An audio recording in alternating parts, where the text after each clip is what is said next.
생각이 들면서도 그때하고 지금하고는 세월이 많이 바뀌었잖아요. 지금은 참 바삐 돌아가는 세상인 것 같아요. 무엇 때문에 이렇게 바쁘냐라고 하는 것을 지금 이야기할 필요는 없고, 아무튼 참 바빠요. 그런 와중에 이렇게 주일에 우리가 공식으로 예배드리는 시간을 귀하게 여기고 끝까지 참여해서 예배하는 것, 너무나 중요하고 귀하다 하는 생각이 들어서 오늘도 이 오후 예배 참여하신 여러분 모두를 진심으로 축복하고요. 이렇게 예배를 사랑하는 성도들에게 하나님께서 어떠한 은혜를 주시는지 우리 스스로가 경험하고 그것을 자랑하면서 더 많은 성도들이 예배를 사모하고 주 앞으로 나오게 되는 일들이 있기를 먼저 주의 이름으로 축복합니다.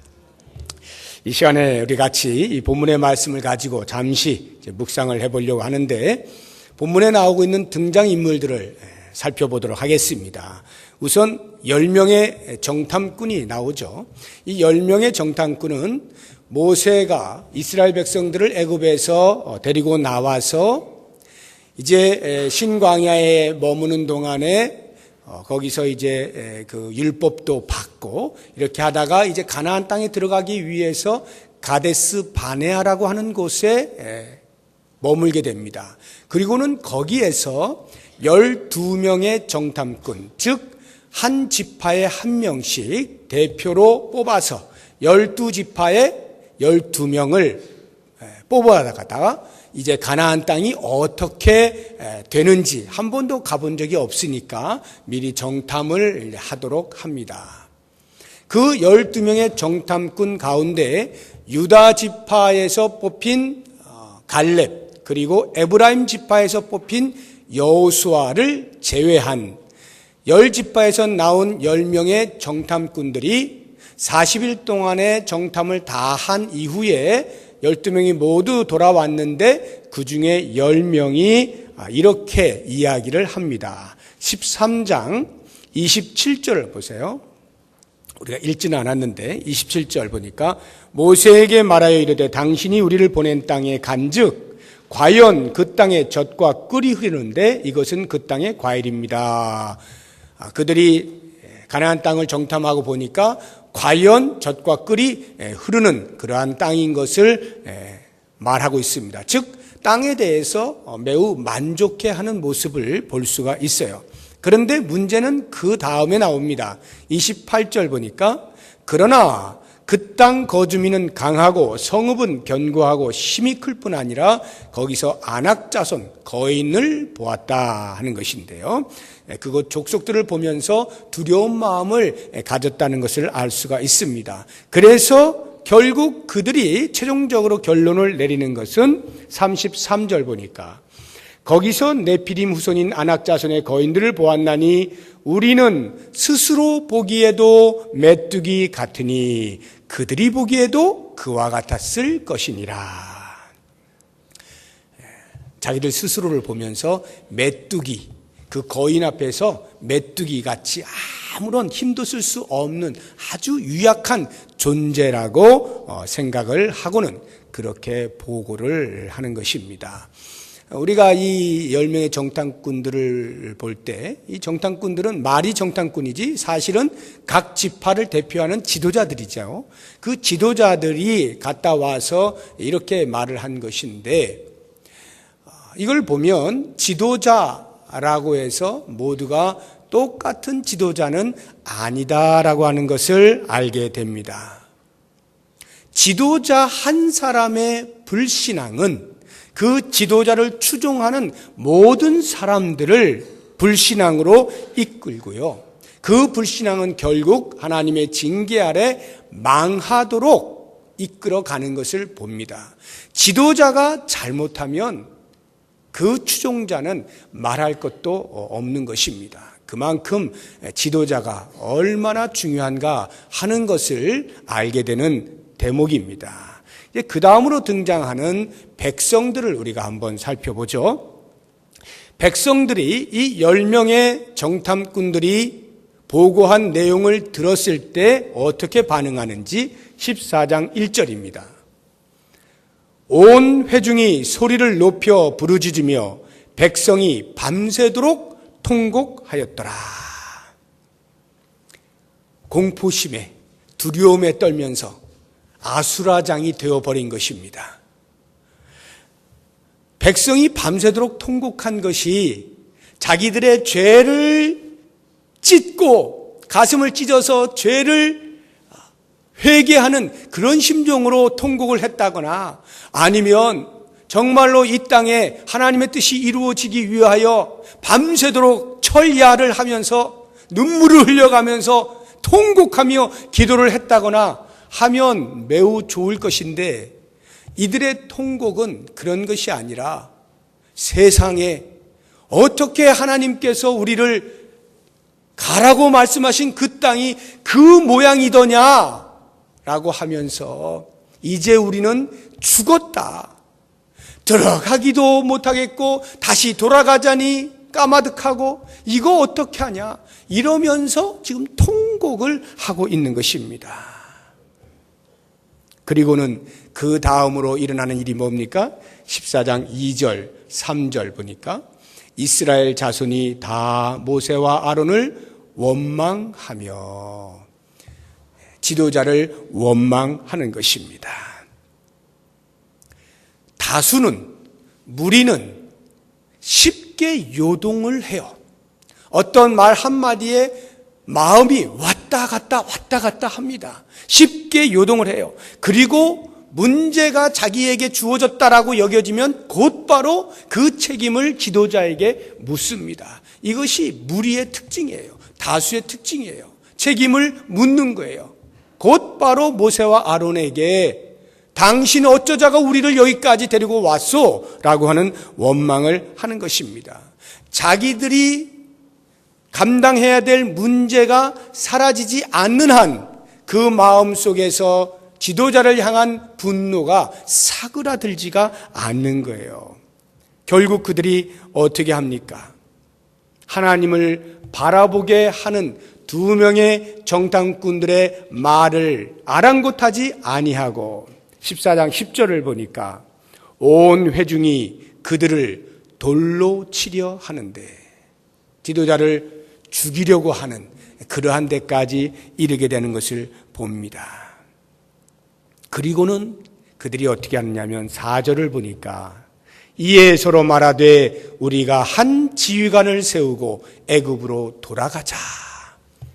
도저히 앞으로는 나갈 수가 없겠으니 차라리 좀 멀더라도 여기까지 온 것이 아깝더라도 다시 돌아가는 편이 그래도 낫겠다. 거인의 손에 잡혀 죽느니 차라리 애굽에 다시 돌아가 종으로 사는 것이 목숨이라도 이어갈 수 있지 않겠느냐 하고는 새로운 지도자를 세워서 그렇게 하려고 합니다. 이것이 백성들이 보여주고 있는 모습이에요. 그러나 여러분 잘 생각을 하셔야 됩니다. 물론 지도자가 잘못하면 그 백성들이 고난을 당하고요, 이런 어려움을 겪습니다. 그러나 백성들이 모든 책임을 지도자에게 전가한다 하여서 하나님께서 그 백성들에게 너희는 책임이 없다, 지도자만 내가 징벌하마, 이렇게 하시지 않습니다. 하나님께서는 그 백성들의 자기들은 책임이 없고 저 지도자들이 우리를 이렇게 고난에 빠뜨렸다라고 함에도 불구하고 그 백성들의 행동에 대하여, 말에 대하여 반드시 하나님이 심판을 하셔요. 그래서 우리가 아는 것처럼 이 백성들, 1세대 백성들이 가나안 땅에 아무도 못 들어가죠. 오직 여호수아와 갈렙 두 사람을 제외하고는 1세대로서는 한 명도 들어가지 못합니다. 전부 광야에서 죽게 되는 것을 봅니다. 자기들의 행한 바에 대한 결과인 것이죠. 우리가 이것을 유념할 필요가 있어요. 누군가에게 책임을 전가하고자 할 때 그것은 곧 나의 책임이 없어지는 것을 의미하는 것이 아니라는 것을 반드시 기억하면서 내가 과연 하나님의 마음에 합하게 하나님의 뜻을 붙잡고 말하고 결정하고 있는가, 각 사람이 신중하게 생각을 할 필요가 있는 것입니다.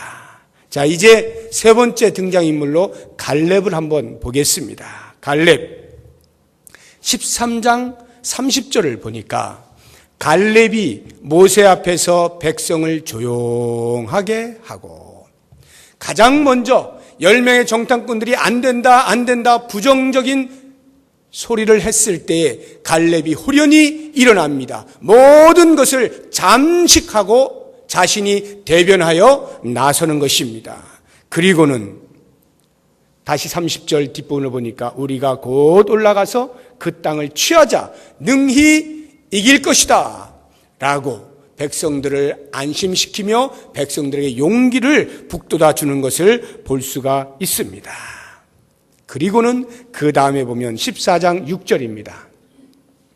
그 땅을 정탐한 자 중 눈의 아들 여호수아와 여분네의 아들 갈렙이 자기들의 옷을 찢고, 이 갈렙은 여호수아와 함께 옷을 찢습니다. 옷을 찢는다는 말은 비장한 각오로, 죽으면 죽으려는 각오로, 외치지 않으면 안 될 뜨거운 심정을 가지고 나섰다, 이런 말입니다. 백성들을 향하여 하나님의 뜻을, 그 뜻에 거부하고 있는 백성들을 향하여 담대하게 외치는 모습을 볼 수가 있습니다. 그리고는 14장 9절을 보니까 다만 여호와를 거역하지는 말라, 또 그 땅 백성을 두려워하지 말라. 그들은 우리의 먹이라. 그들은 우리의 먹이라. 이것이 갈렙이 보여주고 있는 믿음의 모습입니다. 그래서 여호와께서 우리와 함께 하시는 한 우리는 두려워할 것이 없다고 9절 말씀 뒷부분에서 계속 말씀하고 있는 것입니다.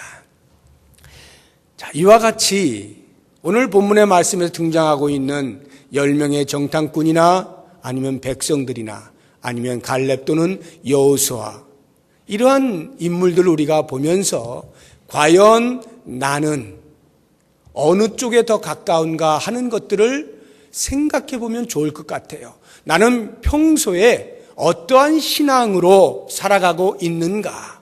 백성처럼 살아가고 있는지, 아니면 10명의 정탐꾼처럼 살아가고 있는지, 아니면 여호수아와 갈렙처럼 살아가고 있는지 자신의 신앙을 돌아볼 수 있는 시간이 되었으면 좋겠어요. 이제 오늘 이 말씀에서 제가 두 가지만 교훈을 하길 원합니다. 하나는 신뢰의 문제입니다. 신뢰. 과연 우리는 하나님을 신뢰하는가 아니면 자신을 신뢰하는가 라고 하는 이 신뢰의 문제를 깊이 묵상해 봤으면 좋겠어요. 여호수아와 갈렙은 하나님을 신뢰했습니다. 그런데 10명의 정탐꾼은 자신을 신뢰했습니다. 백성들은 자신을 신뢰했습니다. 10명의 정탐꾼은 가서 본 땅 사실 그대로를 신뢰하였습니다. 자기가 본 것을 신뢰한 것입니다. 백성들은 자기가 들은 것을 신뢰하였습니다. 오직 여호수아와 갈렙만이 하나님을 신뢰하는 것입니다. 하나님을 신뢰하는가, 자신을 신뢰하는가, 하나님의 언약의 말씀을 신뢰하는가, 환경을 신뢰하는가. 여호수아와 갈렙은 하나님께서 모세에게, 아니 그 이전 조상들에게 이미 언약으로 주신 그 약속을 꼭 붙들었습니다. 그리고는 환경과 관계없이 하나님이 약속하셨으니 저 땅은 우리의 것이다, 그 언약에 신뢰를 하는 것입니다. 그런데 10명의 정탐꾼과 백성들은 그 땅을 보고 환경을 신뢰하는 겁니다. 저 환경으로는 우리는 메뚜기밖에 안 돼, 도저히 점령할 수 없는 곳이야. 하나님이 보이지 아니하고 환경이 보이는 겁니다. 과연 우리는 무엇을 더 신뢰하고 사느냐라고 하는 부분을 생각해 보면서 역대하 4장에 보면요, 여호사밧이 나옵니다. 20장, 역대하 20장에 보면 여호사밧이라고 하는 왕이 나오는데요, 이 왕이 주변 국가에서 공격을 해 들어오니까 아무런 힘이 없어요. 이제 우리는 죽었다 하고는 하나님 앞에 나아가서 기도를 합니다. 그러면서 여호사밧이 어떻게 기도하냐면, 하나님 분명히 그러셨죠 하고는 솔로몬 왕이 성전을 지었을 때 혹시 그 후손들이 죄를 범할 때 성전을 향하여 기도하면 하나님이 들어주십시오라고 하는 그 기도를 여호사밧이 기억하면서 분명히 그때의 솔로몬 왕에게 언약을 해주셨죠. 이제 우리가 이 죽음의 위기 가운데서 하나님을 향하여 두 손을 듭니다. 우리를 제발 이 원수들의 손에서 구원하여 주십시오. 우리는 아무런 힘이 없어서 오직 여호와를 바라볼 뿐입니다 라고 이야기를 합니다. 그때에 하나님께서 주의 종을 통하여 여호사밧에게 이야기를 합니다. 걱정하지 말아라. 너희들은 아무것도 하지 않아도 된다. 이 전쟁은 나에게 속한 것이니 내가 알아서 해주마. 너희는 그냥 그들 앞에 나가라. 이 말씀을 받아들은 여호사밧이 백성들이 이제 나아가려고 할 때에 앞에 서서 이야기합니다. 백성들아, 들어라. 우리가 여호와를 신뢰하자. 여호와를 신뢰하자. 놀라운 선포를 합니다. 손에 아무것도 쥔 것 없고요, 환경이 바뀐 것이 아무것도 없는데 하나님 앞에 기도하고 그 기도의 응답으로 주의 종을 통하여 말씀을 들었을 때 이 여호사밧 왕이 백성들을 안돈시키는 거예요. 여호와를 신뢰하자. 그리고는 백성들을 내보냅니다. 그 전쟁터에서 백성들이 한 것은 아무것도 없는데 공격해 들어온 적군들 서로가 싸우고 지지고 볶고 서로 쳐 죽이는 일이 벌어지면서 대승을 거둡니다. 여호와를 신뢰할 때 승리를 경험하게 되는 거예요. 환경을 바라볼 때 성공은 경험할 수가 없는 거죠. 이제 마지막 한 가지만 더 우리가 생각을 해본다면, 이렇게 하나님을 신뢰할 때 비로소 현실에 대한 해석이 달라지는 겁니다.